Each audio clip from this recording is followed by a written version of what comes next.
তামিম ইকবালের নিয়মিত লাইভ আড্ডা শো লাইভ উইথ তামিমের শেষ পর্বে অতিথি হয়ে লাইভে সংযুক্ত ছিলেন জাতীয় দলের ৩ ক্রিকেটার মাশরাফি বিন মুর্তজা, মাহমুদুল্লাহ রিয়াদ ও মুশফিকুর রহিম। তামিমের অফিসিয়াল ফেসবুক, ইউটিউবের চ্যানেলে তামিমের লাইভ আড্ডা শুরু হয়। বিস্তারিত মোস্তফা কামাল তোহার প্রতিবেদনে। সবাইকে সরি, করোনার এই মহামারীর সময়ে ফেলে আসা ক্রিকেট দিনগুলোর জানা অজানা বিষয়াদি শেয়ার করা, সকলকে আতঙ্ক ভয় থেকে কিছুটা হলেও মুক্ত রাখতে অনলাইনে নিয়মিত লাইভ আড্ডার আয়োজন করছেন বাংলাদেশ জাতীয় দলের ওয়ানডে অধিনায়ক তামিম ইকবাল। তামিমের শেষ পর্বে অতিথি হয়ে লাইভে সংযুক্ত ছিলেন জাতীয় দলের ৩ ক্রিকেটার মাশরাফি বিন মুর্তজা, মাহমুদুল্লাহ রিয়াদ এবং মুশফিকুর রহিম। মুশফিকুর রহিমের জাতীয় দলের খেলোয়াড়ি জীবনে ১৫ বছরের ভালো মন্দ সময় কখন কেমন কেটেছে জানতে চাইলে মুশফিক বলেন, আমার সামনে যখন স্পেশালি রিয়াদ ভাই, তামিম বা মাশরাফি ভাই এবং সাকিব এদের মতো রোল মডেলরা থাকে, তখন আসলে আমার জন্য কাজটা অনেক ইজি হয়ে যায়। অল ইন অল আমি মনে করি যতটুকুই চেষ্টা করেছি অনেস্টলি, এবং এটা আমি বুকে হাত দিয়ে বলতে পারি। আর ইনশাল্লাহ আর যতটুকু বছরই আমার ভিতরে আছে চেষ্টা করব যে সামনে থেকে ইনশাল্লাহ বাংলাদেশকে আরো বেশ কয়েকটা ম্যাচ জিতে জয়ের দিকে আমি কন্ট্রিবিউট করতে পারি ইনশাল্লাহ। তামিম ইকবাল লাইভের এক পর্যায়ে মাশরাফির কাছে জানতে চান ২০১১ সালে দেশের মাটিতে অনুষ্ঠিত বিশ্বকাপে খেলতে না পারার অনুভূতি ছিল কেমন।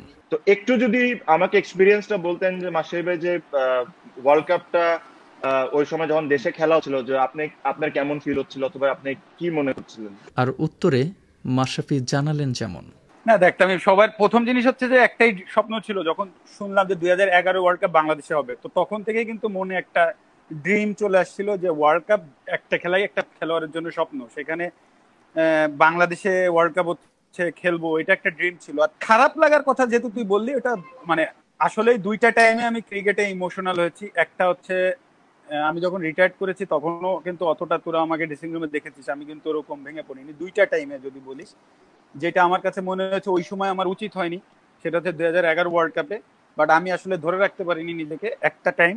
আর সেকেন্ড টাইম লাস্ট যখন ক্যাপ্টেন্সি ছেড়ে তোরা সবাই ছিলি, কারণটা বলছিলাম, কারণটা এখানে আমি আর আসতে চাচ্ছি না।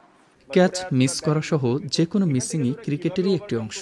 তামিম এক পর্যায়ে মুশফিক এবং মাহমুদুল্লাহর কাছে জানতে চেয়েছেন ক্যাচ মিস করা পরবর্তী ওভারকাম করার সময়টা কেমন কষ্টকর ছিল।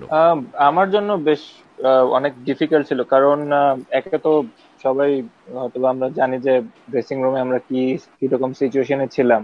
দেন এগেইন যখন খেলায় ফিরতাম, কারণ আমি ম্যাক্সিমাম টাইমে হয়তো লোয়ার মিডল অর্ডার ব্যাটিং করি, অনেক সময় ক্রাঞ্চ টাইমে ব্যাটিং করা লাগে। আমি আসলে আর একটু ক্লিয়ারই বলে দিই, কারণ ওই সময়টা ২ বলে ২-৪ হওয়ার পরে আমি যখন থার্ড বলটা খেলবো, বাট তখন হয়তো অনেকে ভাবছে যে আমি সেলিব্রেশন করে ফেলছি বা এরকম। এটা আসলে না, আমার জাস্ট তখন ছিল যে যেভাবে হোক এই ক্রস লাইনটা অবশ্যই ক্রস করতে হবে, আনলেস আমি আসলে জিতি নাই বা আমার টিমও জিতে নাই।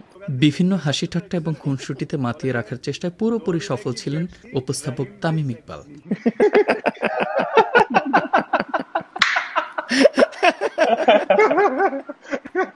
নিজেও হেসেছেন, হাসিয়েছেন মাশরাফি, মুশফিক এবং রিয়াদকেও। যারা দেখেছেন তারাও কি কম হেসেছেন?